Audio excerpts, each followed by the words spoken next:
The Bible holds a message about human desire that most people misunderstand in today's world because it does not simply tell you to suppress your body. It tells you to master it. And that difference changes everything. Because from the very beginning of Scripture, one truth keeps repeating itself in different forms.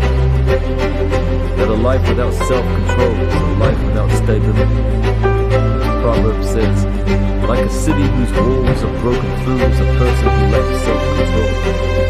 Proverbs 25:28. Think about that image. A city with no walls. Anything can enter. Anything can take over.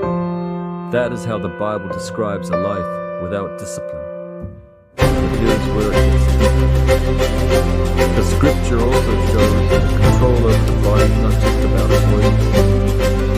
It's about power, spiritual power, mental clarity, direction in life. And that is where celibacy, abstinence, what many today call semen retention, begin to connect. Not as a modern idea, but as an ancient biblical principle of mastering desire. Jesus himself spoke about a rare kind of person, someone who chooses singleness and potential for a higher purpose. There are eunuchs who choose to live like eunuchs for the sake of the kingdom of heaven. Matthew 19:12. Of course, that statement alone reveals something powerful. Not everyone is driven by the same path. Some people choose focus over distraction, purpose over impulse, direction over desire. And the Bible does not condemn that. It recognizes it as devotion. The Apostle Paul takes this even further. He says, I wish that all of you were as I am, but each of you has your own gift from God.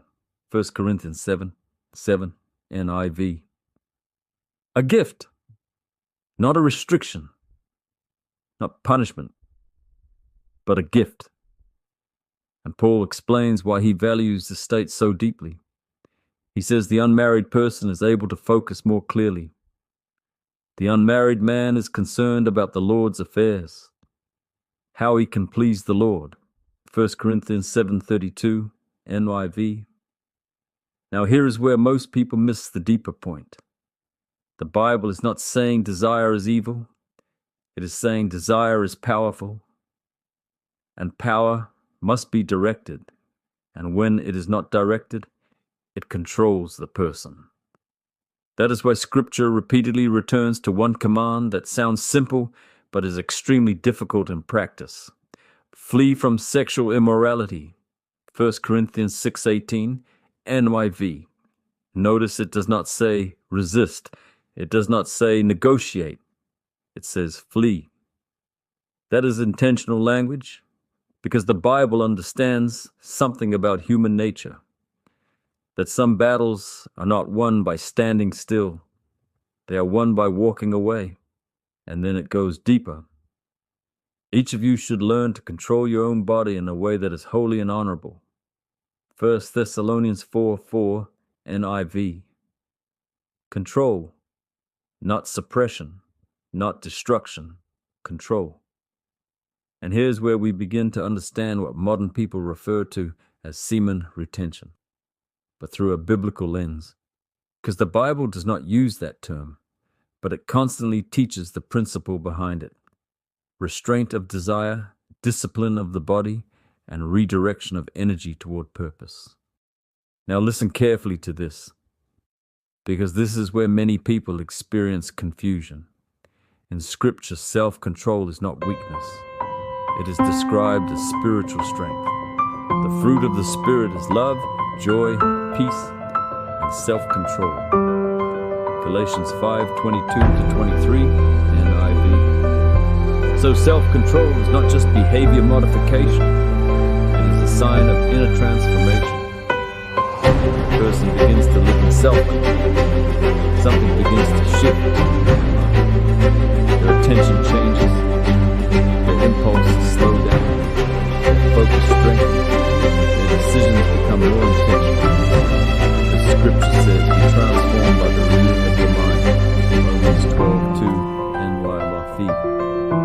transformation does not start in the outside world. It starts in internal discipline. Now here is something important. The Bible also warns what happens when desire is not controlled. Each person is tempted when they are dragged away by their own evil desire. James says, what will you do? Notice the phrase,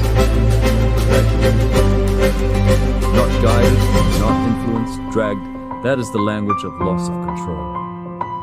And this is where biblical teaching connects with what many people experience in modern life. Constant distraction, impulsive behavior, lack of focus, emotional instability. The Bible frames the solution for mastering the problem, but it also is backwards. Because it does not teach that desire itself is wrong. Instead, it teaches the proper place for it.